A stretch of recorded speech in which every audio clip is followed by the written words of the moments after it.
afternoon, everyone, and welcome to the Sally and Ralph Duchin Campus Lecture Series in Judaic Studies here at the University of Arizona. This is a lecture series that's made possible by the generosity of the Duchin family. I'm David Graysboard. I form part of the Judaic Studies faculty here at U of A. And it's often the case that I hear from my students that they've had a wonderful conversation with another professor. And this often makes me want to have been a fly on the wall, so to speak, during the professor's office hours. So it's really a privilege to allow all of us to have such a fly on the wall experience today. I am especially proud to present our guest interviewee, Dr. Max Strassfeld. Max is an assistant professor of religious studies here at the U of A, as well as an affiliate, I'm happy to say, an affiliate with my unit, the Arizona Center for Judaic Studies. So we're going to hear from Professor Strassfeld regarding the soon to be published book, Trans Talmud. This is a book on gender and rabbinic culture that really is going to clear it. Well, it already clears new paths in the study of what one might call classical Jewish civilization. Here to initiate the conversation with Professor Strassfeld is one of our all-time favorite Judaic Studies students, Ryan Suarez from Southern Arizona, a person whom we will miss when he graduates.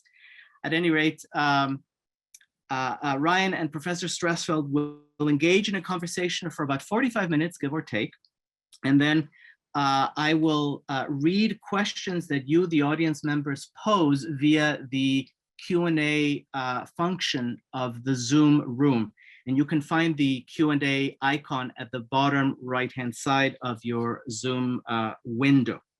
Q&A should be about 15 minutes, so please keep your questions short so I can accommodate as many as possible. Lest I forget, I want to thank Jackie Schmidt, who made really all the arrangements, logistical arrangements for this series and for this talk. I also want to thank Martha Castleberry, who took care of all the underlying fiscal details. Just a reminder that this series will continue. The next in line is a talk by Miriam Udell of Emory University. She will be talking about popular Yiddish literature on November 17th. And then the Poses lecture series, our separate lecture series, will start on the 15th with a talk by Professor Adam Rovner on Jews and Blacks in the 19th century in West Africa. That said, let me turn the baton, so to say, now over to you, Ryan and Max. Thank you. Thank you, David, and thanks everybody for being here, and especially you, Max. That way we have some time to get to the Q&A. Let's just get on into it, okay? So to begin, what would you say is the overarching argument or arguments of your book in broad strokes? Okay, so before we go there, I just want to very briefly also say thank you to Judaic Studies for having me today, and thank you to the Duchin Fund for making this possible. Thanks to everyone who's here. I feel really blessed to have lovely colleagues in religious studies, Judaic studies, and trans studies at the University of Arizona, some of whom are here today in various capacities. And it's really rare for interdisciplinary scholars to get to work within contexts where all the people are all excited about the breadth of our interests. So I'm really grateful. And I also want to say to Ryan, we can't have favorite students, that's not allowed. But if we could, you would be high up there and not just on my list, as I know. Thank you. Okay, so my book, Trans Talmud, it makes a couple of interrelated arguments, and I'll talk about two of them here tonight. One of the things I'm trying in general to address is this kind of political pushback that's happening in the US right now against trans people on numerous fronts, not just against trans people. We're seeing the same kinds of entrenchment around critical race theory and the rise of the white supremacy and how that's functioning also in the recent elections. But I'm going to focus on the related phenomenon of these kinds of attempts to regulate trans people, trans embodiment. So we see, for example, a desire to regulate trans kids and trans kids' access to hormones, for example. And we know what happens to trans kids when we gatekeep those kinds of necessary medical interventions. We also see various attempts right now in the form of these religious freedom bills that in different ways are authorizing discrimination against queer and trans people. And these religious freedom bills promote an idea that religion is inherently hostile to trans people.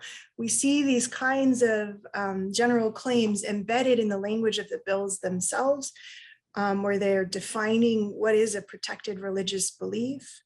Where they tend to understand religion to be essentially anti-queer, anti-trans, and therefore the protection of religious freedom allows you to discriminate based on sincerely held religious beliefs. So as a professor of religion, right, when I encounter these kinds of ahistorical, essentializing claims about religion, that gets my attention. When people say religion is inherently XYZ, or religion is essentially not, ABC, in this case, religion is inherently opposed to trans embodiment, etc. That is, to me, an indication that there's some kind of embattled position happening there. Religion, of course, as we talked about in several classes together now, it changes across time and across places. It's reacting to its environment. It's not static. It's enormously difficult to try and make generalizations about what the essence of religion is, or even a religious tradition. And I don't think terribly desirable to try and make those kinds of generalizations. So when I see these kinds of claims, religion is X, I understand them as an assertion. These are embattled ideas. They're arguing against someone, even if that someone isn't named or cited. Makes sense. It's kind of like a proxy war in that respect, huh? Mm-hmm. So given that general environment, right, it's important for those of us who work in religious studies on historical periods or historical bodies of literature to challenge these kinds of ahistorical blanket assumptions about religion, about Judaism, right? We can often contextualize those assertions within a particular time and place. So in that way, my book is really working alongside other folks that were participating in trans history and history of religion, like Leah Deven's work, who traces non-binary embodiment very carefully through the medieval period. And these kinds of careful historical work can allow us to see those claims for what they are, and assertions in the face of a more complex history. So throughout the book, one of the things I'm returning to is this idea that religion is essentially transphobic, in order to examine those moments when communities are reaching across time towards canonical sources in order to make these kinds of trans historical claims about how religion is opposed to trans people. Excellent. And we're going to touch some more about some of the scholarship relating to that in a moment, but I want to ask. Oh, sorry. go ahead. Sorry. Can I give one more argument? Yes, absolutely. Sorry, Ryan. No, you're good. So the second thing I just want to squeeze in here is that I'm making an argument about rabbinic literature itself. And rabbinic literature, in case there are those of you who don't know who are overhearing this office hours, it's a body of literature, originally oral, later written down, which is created approximately over the first 6 centuries of the Common Era between Roman Palestine and the Sasanian Empire. And I'm oversimplifying, but I'm just trying to orient those who are in the room who are not in rabbinics or Judaic studies. So up until quite recently, if you look in the scholarship, eunuchs and androgynes are generally treated as pretty marginal, with some very notable exceptions. Folks like Gwyn Kessler and Sarah Lev are important on this topic. So in this book, I ask, one of the things I'm asking is, what happens when we treat these categories as central to a broader conversation in late antiquity, a broader conversation in rabbinics? So, for example, I look at how eunuchs have been central to some really classic stories that scholars have told about the period of late antiquity. And I use the work of the historian Edward Gibbon, who famously writes this monumental work, The Decline and Fall of the Roman Empire, to think about the role he ascribes to eunuchs in the downfall of the Roman Empire. For Gibbon, eunuchs spell doom for Rome, right? So the decline and fall narrative, that's largely been revised recently, but I'm in some ways insisting alongside Gibbon that eunuchs have power. They're a powerful motif in this time period. And that it's not just the rabbis who are talking about eunuchs and androgynes. And while I don't agree with Gibbon exactly, he pulls on that power of the eunuchs in different historical literary works. In the context of rabbinic literature specifically, I argue that eunuchs and androgynes play a central role in the discussion of gender. So I look at how eunuchs and androgynes show up at key moments. In one chapter, I argue that the figure of the androgyne is being used to make gender intrinsic to rabbinic law.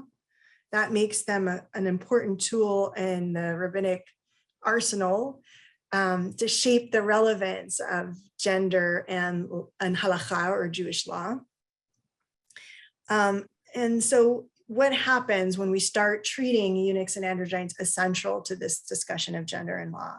And there's all kinds of sources where the rabbis seem to be conceptualizing various aspects of sexuality and gender and sex through these figures of the eunuchs and androgynes, including reproduction, proper sex acts, a whole body. I'm going to do this a bunch. That's my scare quotes for people who haven't in my classes. And so in the course of centering them, one of the things I noticed in the book is that the rabbis are really interested in the way bodies and sex can change. Bodies can become damaged. They can go through puberty or fail to or not. They can reveal new characteristics. They can get ill in all kinds of ways, including when the rabbis are thinking about sex and gender. Bodies are not static, they change. So it's possible to read these kinds of rabbinic sources as support for the idea of changes to sex in the abstract.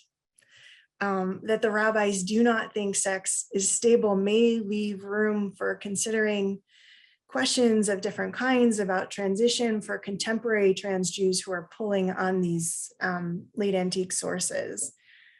But at the same time, I argue that it's the very fact that sex changes that's what creates the opportunity for the rabbis to regulate sex. So while sex and gender are not stable, their instability is what allows the rabbis to kind of step in. And when the rabbis are regulating gender, this in turn subjects eunuchs and androgynes to kind of heightened levels of regulation and scrutiny.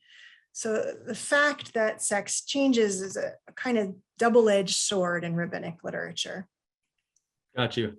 And actually, that brings me to my next point about transing as a verb. But before I want to get to that, can we talk about the androgyne a little bit more and how that's kind of halakhically outlined, if you don't mind? How that's like what exactly that means in context of your book? Yeah. So the term androgyne and yeah. Yes. Okay, so the rabbis have a number of different categories that that reflect a complex taxonomy of androgynes and eunuchs. So I'm going to do all of them together. The word for eunuchs in general in the Hebrew is saris, which is a word we already see in the Hebrew Bible, although there's a whole debate within scholars of biblical literature about whether that word saris means eunuch in all contexts. T.M. Lemos and others have kind of debated this question back and forth. So the rabbis inherit from the Hebrew Bible this term saris, and they split the eunuch in two, those eunuchs that are born eunuchs and those eunuchs who become eunuchs and are castrated later in life. And the idea of a born eunuch, for the rabbis, that means somebody who's born with certain bodily characteristics that mean they're not going to be able to reproduce later. They also, in some sources, suggest that it means that people who are born eunuchs may not go through puberty in the ways that the rabbis are expecting. In other words, it's a kind of eunuch that we don't have conceptually, right? So they have the idea of someone who's born a eunuch and someone who becomes a eunuch, right? And that division between the eunuch who's born a eunuch and the eunuch who becomes a eunuch, the rabbis don't invent that. So that we see other Greek texts circulating in this time period. Most famously, Matthew 19:12, which has a similar-ish division of different types of eunuchs. They have a third category that the rabbis don't have. And if you look at the Greek in that verse, you'll see, for those of you who know your Christian Bible and have Greek, you'll see that the word eunuch is the same for all these different categories. So similarly, this word eunuch in Greek functions as a kind of umbrella category for different kinds of embodiment. We also have the Ailonit, who is a woman who's born without the capacity to reproduce, who's born with some bodily differences. And she's a kind of parallel figure to the born eunuch. And she often appears in discussions alongside eunuchs. This concept of a female born eunuch, that's not something we have in contemporary times, however one says that, except to the degree that some scholars today have tried to connect her to different types of intersex conditions. We also have the Androgynos, so that's the one you actually asked about, but I thought maybe I'll do all of them. Perfect. So the Androgynos, that's a loan word from the Greek, right? Our English word androgyne comes from that same Greek word, which is basically just a mashup of the words for man and woman. There's some early sources that seem to indicate that the Androgynos is someone with two sets of genitalia, and they may have, for example, the capacity to both menstruate and have seminal emissions. And then there's the tumtum. And the tumtum is described slightly differently in different places, but at least some descriptions seem to imply that the tumtum has a flap of skin obscuring their genitalia. That flap of skin might at some point tear or be operated upon. There's different sources, not necessarily, but there's sources that suggest that that is a possibility, and then it's possible their genitalia will be revealed.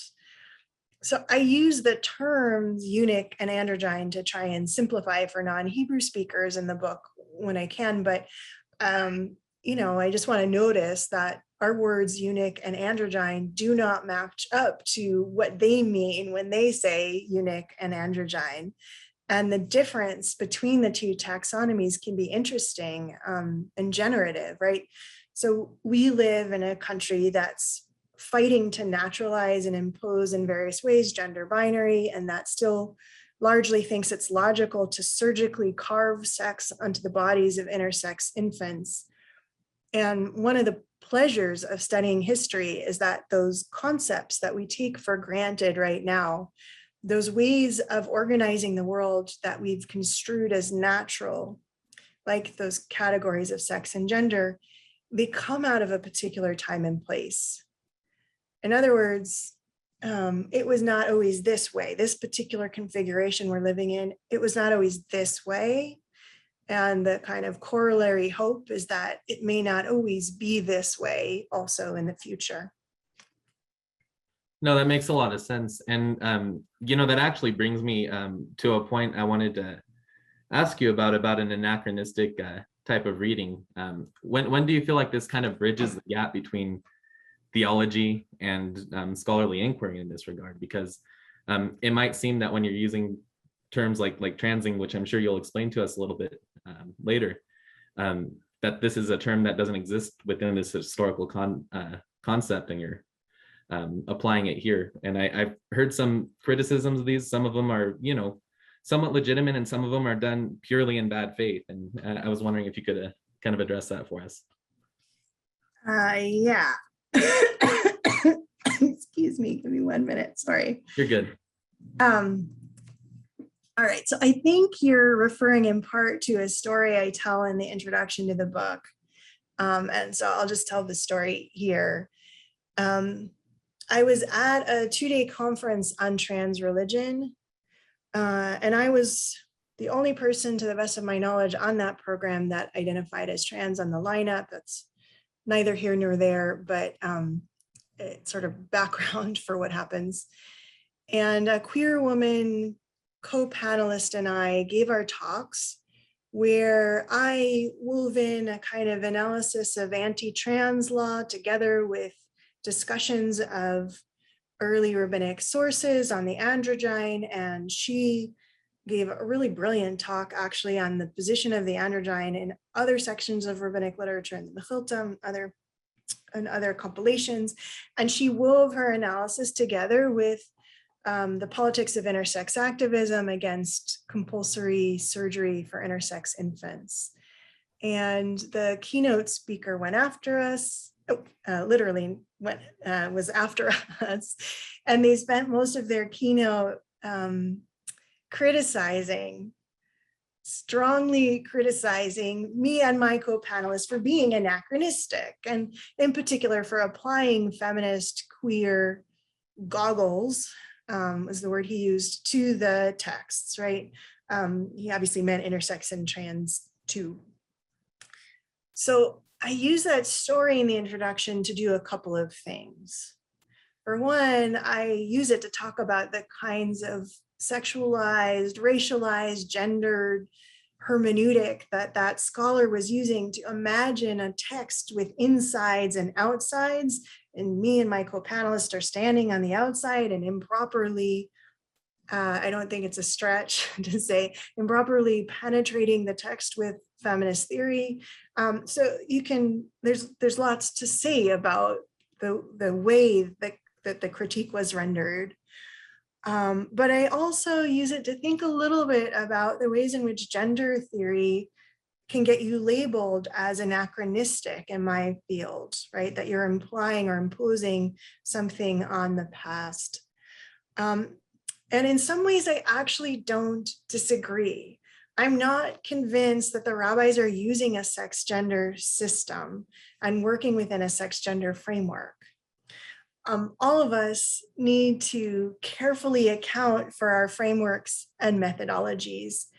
I need to account for the ways that I'm using anachronism deliberately throughout the book. So one of the ways that I address the question of how do we talk about the past without flattening the past and using categories that don't fit is to play up that disjunction. I amplify them.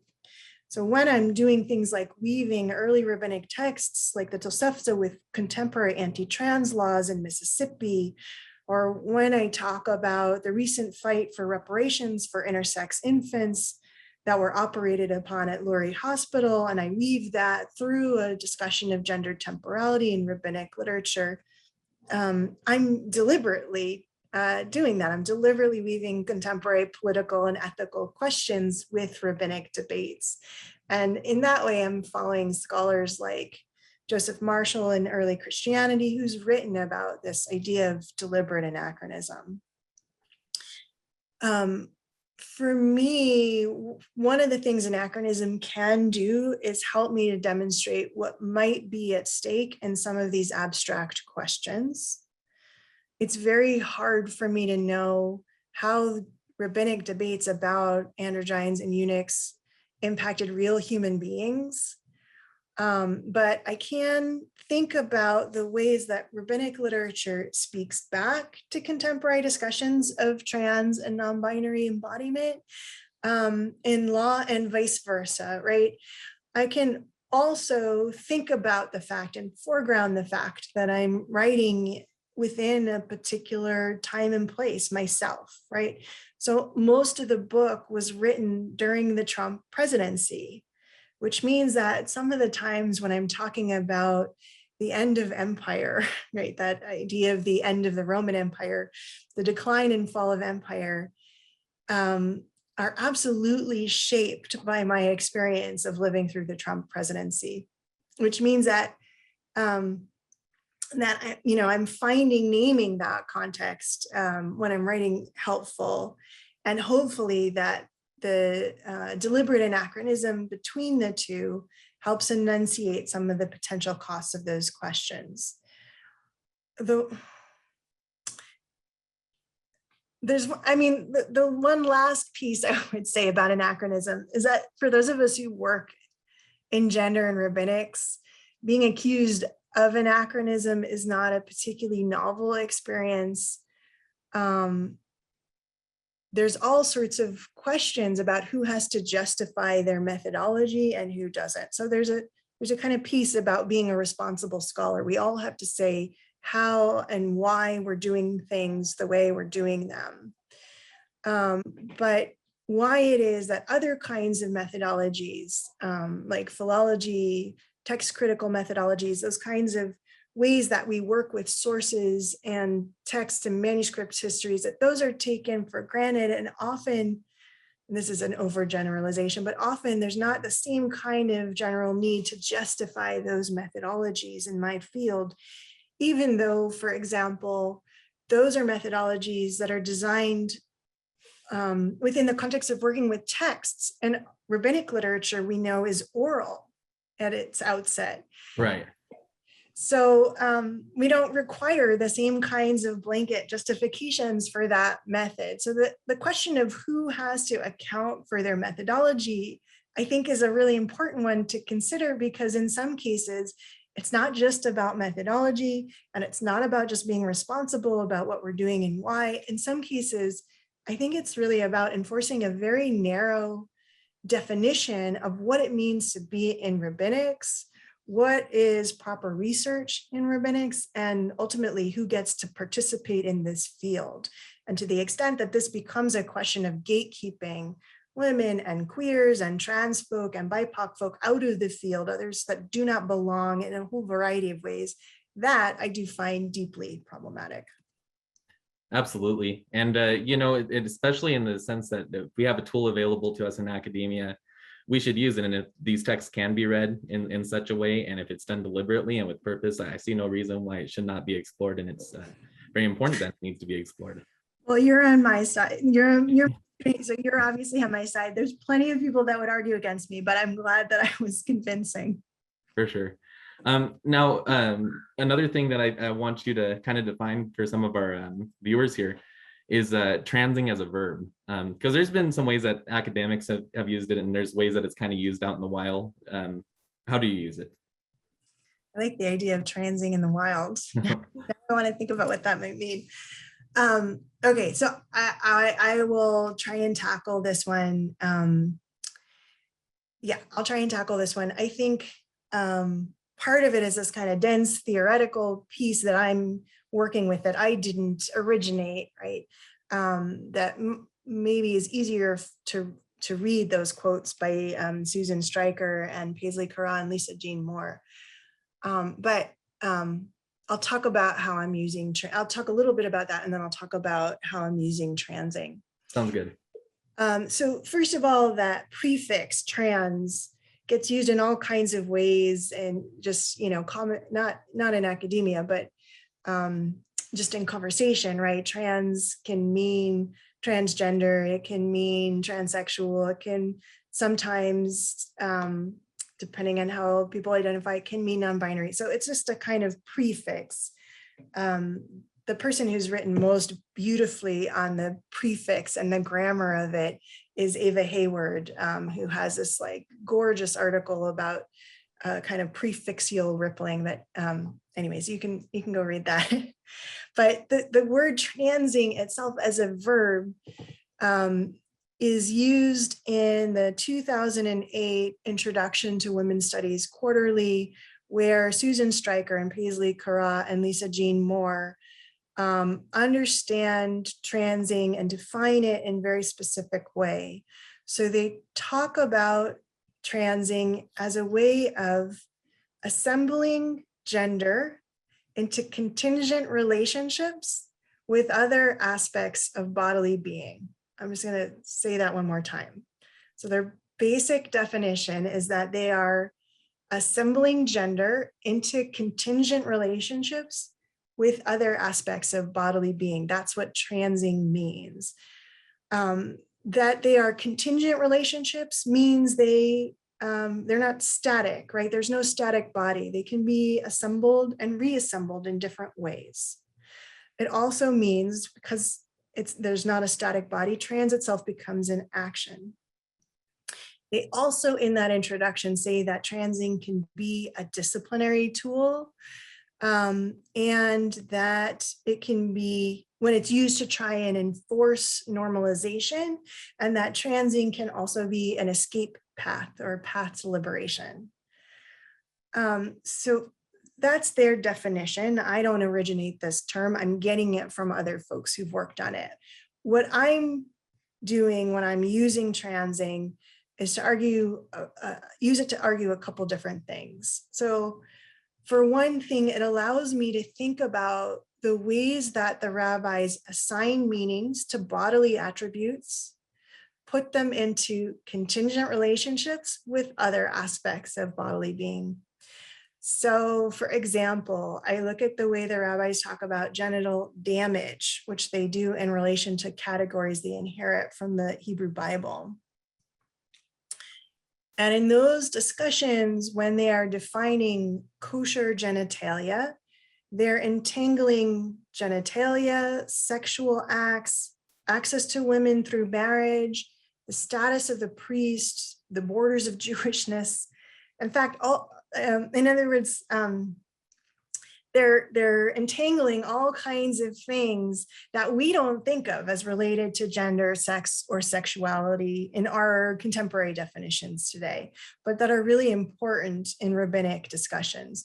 So transing allows me some flexibility to think about how the rabbis are assigning meaning to different bodily attributes, what are important for them, and how they're understanding these categories. And I should just say, I did the damage in scare quotes.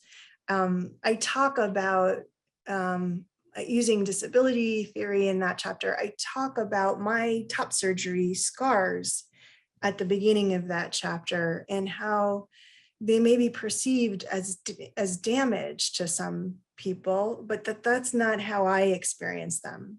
So I'm using a lot of disability studies in that chapter to help explore that idea of what is kosher genitalia, what is damage, how are the rabbis understanding that? Oh, okay. So in this case, you think like damage in this context, it has to do with consent more than anything. Well, damage in this context is they're bringing these categories of the Duchin and Krut Shafcha from the Hebrew Bible, and I basically argue that while those figures are able to have sex, they're physically capable of it, as described in this chapter of the Mishnah, that the rabbis impose particular impairments on them. I don't love the term impairment either, but they impose some kinds of social limitations on them. So it's an interesting way also to think, using a disability studies framework to think about kind of what it is when they're assigning some bodies as damaged bodies. More generally, kind of related to that, I think I use transing to think about the way certain forms of embodiment end up having to carry the weight of gendered failures in rabbinic literature. So all bodies change through time, right? And yet only some of those changes are problems or to be solved or pathological, right? So lots of bodies, for example, experience numerous hormonal shifts in their lifetime. Lots of different kinds of people may even be taking some form of hormones, yet only some of those acts are labeled as sex changes. Or another example, anyone who's struggled to have a child can tell you that reproduction, even when you have all the necessary components, is not guaranteed. So when we talk about reproductive failures in rabbinic literature, there's a general acknowledgement by the rabbis, by the Hebrew Bible, actually, but even before we get to the rabbis, that reproduction is a fraught process, that it can fail for all sorts of reasons. We have all sorts of stories in the Hebrew Bible about infertility and in rabbinic literature. And in rabbinic literature, there's a whole tractate, Levirate marriage, which I won't go into all the ins and outs of it, but Levirate marriage is basically about failures in reproduction, right? So in those moments, I use transing to kind of step back and ask a naive question. If everyone can fail to reproduce, what is it exactly that makes the reproductive failures of eunuchs unique or pathological? Exactly, right? So I think sometimes asking those naive questions can sometimes be quite helpful to point out the logics of the sources. And in some places, I think we can see the rabbis are singling out eunuchs and androgynes to heighten levels of bodily scrutiny, to set apart their bodies. And in that way, in those moments, the rabbis are kind of displacing certain kinds of bodily fragility onto eunuchs and androgynes. And so that's one of the basic questions that I think of as part of that framework of transing that I carry throughout the book. Whose bodies are made to bear the brunt of gendered, sexual, reproductive, etc. failures. Excellent. Now that we've kind of addressed that, because you're using a lot of different, let's say, schools of studies to approach this, which is, again, in my opinion, I think it's great. What would you see as the most important possible implications for your book in understanding classical rabbinic culture and Jewish civilization in general, and how might this impact like our field of study in rabbinic in this sense? Okay, good. Those are great questions. You're asking great questions. They're big questions, and I don't love talking myself up. So, but let me do. It's a good question. So let me start first with the implications of my book for understanding rabbinic literature. So one of the things I'm trying to get our field to do is to stop writing eunuchs and androgynes out of the research on gender and rabbinics. My teacher, Charlotta von Robert, who's a fantastic scholar, has said that gender is almost always relevant information in any given halachic Jewish legal debate or situation. In other words, we have a body of literature here that's heavily invested in gender. So in that context, then, the prolific discussion, the way the rabbis really engage these categories quite extensively is not accidental. The rabbis are interested in these categories, like a lot. And they have these intricate conversations about eunuchs and androgynes, sometimes troubling, such as when they debate the biblical prohibition in Leviticus about sex between men, and then have a discussion of what kinds of sex with an androgyne constitutes lying with a man. That's not a text that I'm going to find inherently liberating, right? But it is a text which can help us to think about how sex, gender, and sexuality are relating to each other in that moment. In terms of Judaism more globally, so we started, and I was talking about contemporary laws that are claiming in various ways that religion is hostile to trans people inherently. And there have been parallel claims made by some that Judaism is inherently and ahistorically hostile to trans people, trans bodies, that it's invested in a gender binary, et cetera. I think in recent years, in general, in the Jewish community, we've seen a broader conversation starting to happen in a bigger way about, we can see it in the projects that work on non-binary Hebrew and the debate over that, the creation of new rituals for transition.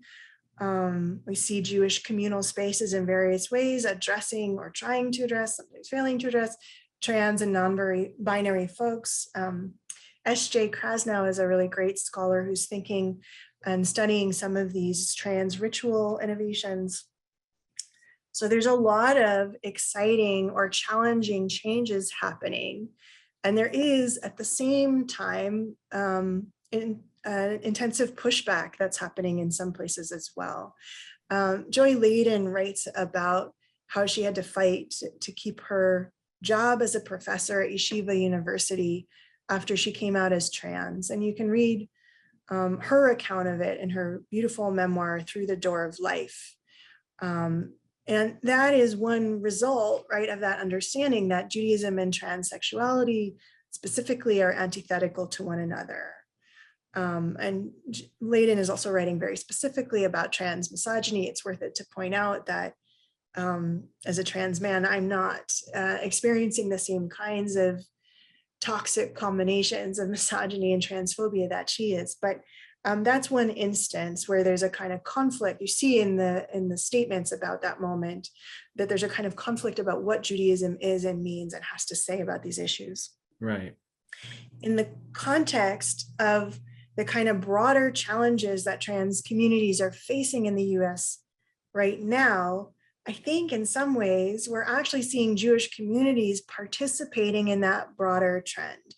In other words, they're reaching towards canonical religious sources to interpret a religious opposition, a Jewish opposition to trans people in this moment, not dissimilar to those kinds of blanket assertions about what religion is. In the case of Judaism, there's certainly lots of texts that one could point to that could be interpreted in the contemporary sphere as anti-trans, right? At the same time, I think we're compelled to point out that the discussion of various taxonomies of gender, including some categories that we could think about, we could conceptualize as non-binary, have a long and rich tradition in Judaism. Both of those things are true. So studying these categories of androgynes and eunuchs from the first 6 centuries of the Common Era allows me to contextualize some of these broader claims that are being made right now about what is the relationship between Judaism and trans. And I'm not meaning to imply that I think androgynes and eunuchs are literally trans people, right, or sex people, but that the ways that communities are reaching back to those canonical sources, both trans and intersex Jews and activists, and those that oppose, these issues. I think there's a way in which those communities are actually participating in a broader trend that's not just about Judaism. Now you do mention how some of these communities are reaching back to the sources to find these. And I know you've personally come up with several rituals for some of your trans fellows. Now, Do you have any personal theological agenda with this, per se, or any theological aspirations? I also know that your parents are rabbis, so I mean, one of whom may be even on this call. Yeah, so I'll try and answer that briefly because I feel like I've been talking a lot, but I guess there's no one else on this panel. So I'll try and answer that briefly. And then, because I want to make sure we have time for questions too. Sure thing.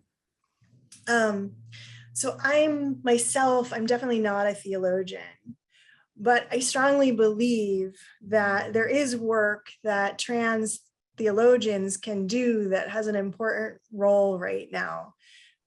So when Robin Henderson Espinoza and I edited a special issue of Trans Studies Quarterly on trans religion, we felt it to be important that we have a roundtable on trans theology. And I don't want to get into the whole, there's a whole thing about religious studies and theology and the boundaries between the two.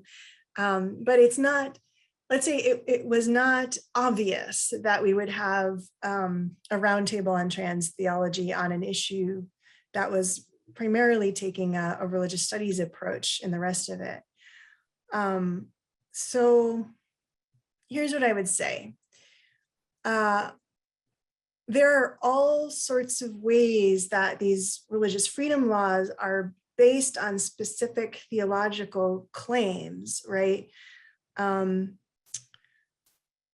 Mother Jones did a really great expose a couple years ago about how conservative Christian evangelical legal groups are leading the charge on attacks on trans and queer people in law. And in their report, their investigative report, they kind of trace the language of these laws back, specific religious freedom laws that have been passed in various states, to legal advocacy groups that have written, like the Alliance Defending Freedom, that wrote sample legislation that then has been adopted in various states. And they've done things like write sample policies for schools about students, using the restroom of their born sex or whatever, and then offer to defend the school board in court if they get sued as a result of their policies. Anyway, so Mother Jones does this kind of expose where they're tracing the language back. Why am I telling you this? Because you can see in the theological statements of these organizations, of several of these legal organizations, how they're drawing on Genesis to argue, specifically Genesis 1:27, to argue that sex is, binary, immutable, can't be changed, and part of God's design. And it's, for those of you familiar with Christian theology, like Karen Seat, complementarianism, right, plays a role in those kinds of arguments. It's a kind of extension of those logics. All of which is to say is that there's an assertion that's happening encoded into these laws in ways that are saying that God requires unchanging sex, and the evidence is Genesis. So when people like Joy Ladin write, The Soul of the Stranger, Reading God and Torah from a Trans Perspective, the book that she writes, and she has this chapter on Genesis, right? She's countering some of those logics that have been used to dire effect in trans communities, right? And there's a way that, while my work can kind of historically contextualize things, there's a way that theologians can do a whole different set of things within Jewish communities. They have a different role. And I think their work, not just as a professor, but I think personally their work is really important right now. Thank you, Max. I'm going to go ahead and hand it over to David now so we can get to some of these questions, but I'm just so thankful to be here, and thanks for having this conversation, and thanks everybody. Thank you so much for chatting with me. Yeah, I'm so sorry to interrupt this really lucid conversation. I wish we had 2 hours to spend or more. Okay, I don't. Too much that would be too heavy a tax. But Obviously this should encourage a lot of people to look for the book once it comes out prospectively in May, and order it through your favorite vendors. So I'm going to read questions that are posed via the Q&A function, and some of them came through the chat, so I'm not sure which came first, which came last. Anyway, one attendee asks, did Maimonides report any ideas report any ideas about these issues, presumably issues of categories such as androgyne and so forth? Yes, so that's a little bit later than my time period, but you can see these questions getting followed up in the later sources. There's actually a really nice master's thesis by a rabbinical student, Reuben Zellman. Well, at the time he was a rabbinical student, now he's a rabbi, that follows up these issues in the codes. So you can see these are categories that don't go away either. It's not that, it's just that the rabbis are interested in them. Once rabbinic literature becomes canonized, then we're going to see later layers of discussions addressing these categories. Mm-hmm. Okay, thank you. Another question is, who are you imagining reading this book? What kinds of audience do you hope it finds? Yeah, so I'm definitely trying to push the envelope on rabbinics and how we write rabbinics to make it more accessible to a broader audience. Rabbinics is famously technical, difficult to master. And I think if we think about the ways that the field has had some gatekeeping elements, then there might be ways we want to think about how we're writing our books and how that might perpetuate some of those dynamics, right? If we want to bring in a wider array of people into rabbinics, we might have to think about how we're writing our texts to begin with. I don't know that I'm successful. I'm trying to write to people interested in gender studies and Judaism and rabbinics. The danger of that is that it works for nobody then, right? But hopefully, it's an academic book. It's, it's not like nobody's expecting it to be a bestseller or a page turner in that way, but hopefully I've woven together enough pieces that it sort of will help people to land on what the larger questions I'm asking, and they'll be able to follow those pieces. Okay. Well, listen, if this conversation is any indication, I think you have hit the mark as far as accessibility on very, very complex subject matter. Another viewer asks, does the attempt at gender regulation apply only to the queer and androgyne, or is it also an effort to intervene in the wider social context of people being compelled to lend their bodies to imperial and megatechnical projects? Do the rabbis react to the capacity in humans to turn into savages from having experienced a lifetime of alien purposes, not their own? Okay. Oh my gosh, there's a lot there. Yes, there is. That's a great question. It's really two questions. I mean, the first is about the broader applicability of the categories. The second one has to do with sort of rabbinical projection, of their own experience. Yeah. Yeah. Okay. Okay. So a couple of things about that. First of all, and this is not quite what the question I think is getting at, but I realize I'm remiss if I don't say this. Certainly the only people, it's not that androgynes and eunuchs are the only people they're trying to regulate around gender. There's lots of great feminist work in rabbinics that examines the way that ideas about time in women, that there's all sorts of ways that they're constructing the rabbinic male householder is the central figure, and everybody else is not quite at that level. I'm not saying it elegantly, but So I don't want to blunt that essential feminist critique by saying, look over here at Androgynes and Eunuchs. I think that's really important. I'm not sure I totally get all the nuance of the question, but I will say that, one of the ways that, even in the language, right, androgynos being a loan word from the Greek, we see them interacting in all sorts of ways with the surrounding environments. So one of the things I play with in that moment, when I'm talking about Gibbon and the decline and fall of the Roman Empire, and how eunuchs are kind of monstrous figures in that sense. And I'm pulling on folks, Hilary Malatino, Susan Stryker's work. I'm pulling on monstrousness as a kind of category, a way of thinking about where the power of the eunuch comes from. At the same time, if you think about the decline and fall of the Roman Empire from the perspective of the rabbis, maybe it's not such a bad thing, right?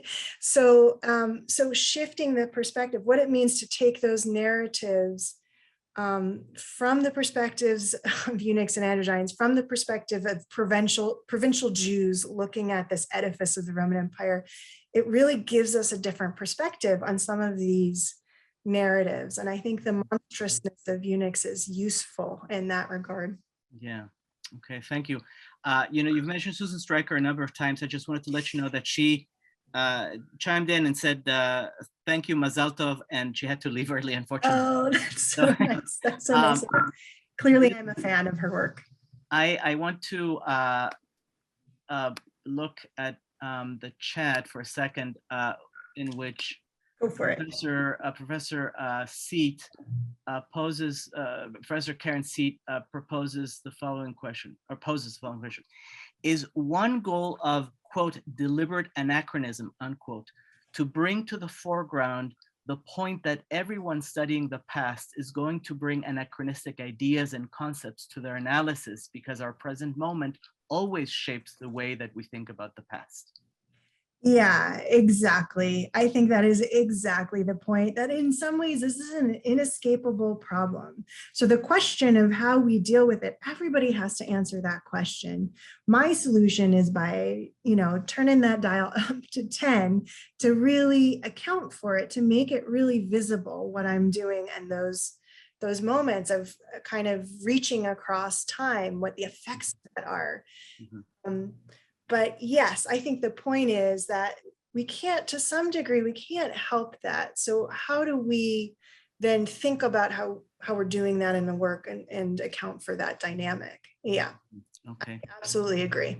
Yeah, listen, you've been going for a long time, so I just want to squeeze in maybe one, maybe two more questions, because this is really intense. I appreciate all the questions. Yeah. This is kind of everybody to engage. Yeah, there's so many questions. I'm not going to be able to get to all of them, for which I apologize. I'm hoping that there's some way we can save some of these. Certainly you will receive, if you registered for this talk, you will receive a follow-up message, and you can respond to that message by posing questions. One anonymous attendee asks, how did you decide what personal information to disclose? It sounds like the book is more explicitly personal than a lot of academic work. So how did you go about thinking about what to share? Yeah, that's a great question. And there's a kind of debate about this too in scholarship. Not a debate, but there's a kind of, there's theoretical work that thinks about how we use experience and our personal experience. I mean, sometimes I sort of pretend nobody is going to read it, and that's how I'm able to write it. I use it when I think it helps ground the discussion. Mm-hmm. Use it to help make it accessible. I'm inspired by people. I just talked about Hilary Malatino, who brings in personal stories as frames for the chapters. I think, in that book, it works really well. Hopefully it works in mine, but I have these kinds of personal moments to help ground us. And what are we actually talking about here? And in some ways, because many of the rabbinic laws are so abstract and difficult, and you have to work so hard. I have to explain to you what levirate marriage is, and then we have to talk about the specific laws. There's a lot to hang on to. I don't want to lose actual bodies. So part of that is about putting my body on the page, since we don't have a lot of information about eunuchs and androgynes and their bodies in this time period. There's a really beautiful book by Maud Gleason called Making Men, which talks about the second sophistic movement. And we have records about someone who was a born eunuch, who's a rhetorician in that time period, which is amazing, right? But of course, we wish we had more. So part of it is about, we're talking about bodies. We're like, here's my literal body. We're talking about bodies. Mm-hmm. Okay, thank you. You want one more? Sure, if people. Okay, this will be the last, I regret to say. Are any of the sources talking about the Nazir, the Nazarites, useful for thinking through trans rabbinic discourse? Okay, good. Look,